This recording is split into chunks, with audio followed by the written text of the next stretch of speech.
Hello guys! Welcome back! So, panibagong Ola na naman po ang ating pag-uusapan ngayon. At bagong-bago pa lang ito sa Google Play Store, kaya titignan natin kung makakatulong ba siya sa atin or makatarungan ba yung mga interest niya.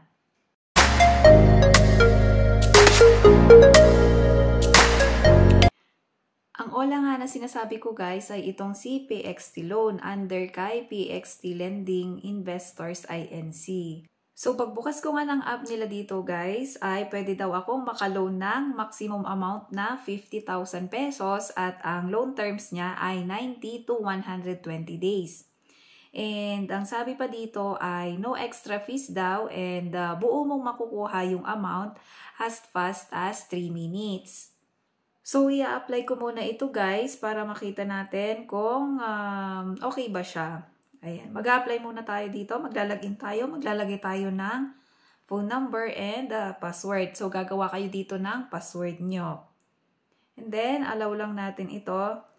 Then, mag-apply tayo mag-fill up tayo ng ating mga basic information. Yung usage of loan, kung saan natin gagamitin, mga ganyan-ganyan. So, as usual guys, na yung pag-fill up ng mga application na ganito rin, parehas lang siya. Then, ang next ay ang contact information. Ang email nyo, ang mga messenger nyo, Viber, or yung mga backup phone. So, yung iba naman dito ay optional, kaya kahit wag nyo nang ilagay. Then, after nyo dito ay continue. Ayan, yung usage of loan guys, usage of loan na sinasabi niya dito ay kung saan natin gagamitin yung loan. Yung personal daily consumption or family, digital products o products, mali pa yung products nila dito, houses, medical, pati medical, wrong spelling pa, business, and then temporary, turnover, travel, and others. So, pipili lang kayo dyan kung saan nyo gagamitin daw.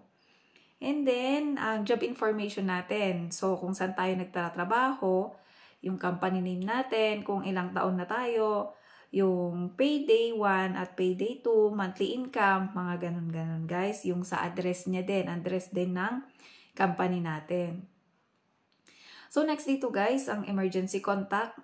So, ang alam ko dito ay 5 na contact references ang ilalagay nyo dito.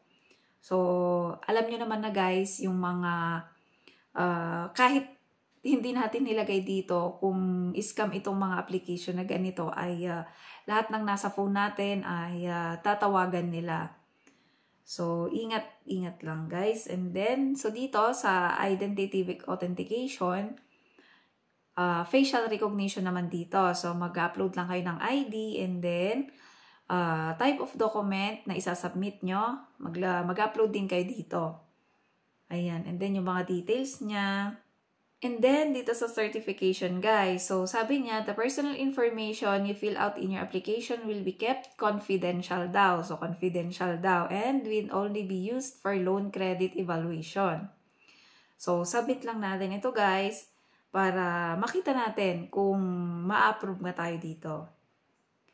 So, ayan, submitted successfully. Sabi niya dito, your loan application has been submitted. Keep your phone on. Your loan application is under review and you can withdraw your money after approval. So, hintayin ko ito, guys. So, after 12 hours, guys, na-review na ako at ito na yung resulta. So, sabi niya dito, I didn't pass review. Sabi niya, please be prepared to update your application information. You can reapply after 14 days. So, ang alam ko nito guys ay ano siya, feeling ko hindi rin ito normal or hindi rin ito legit na application guys. Kasi, tama naman yung mga pinaglalagay kong mga information ko, pero hindi ako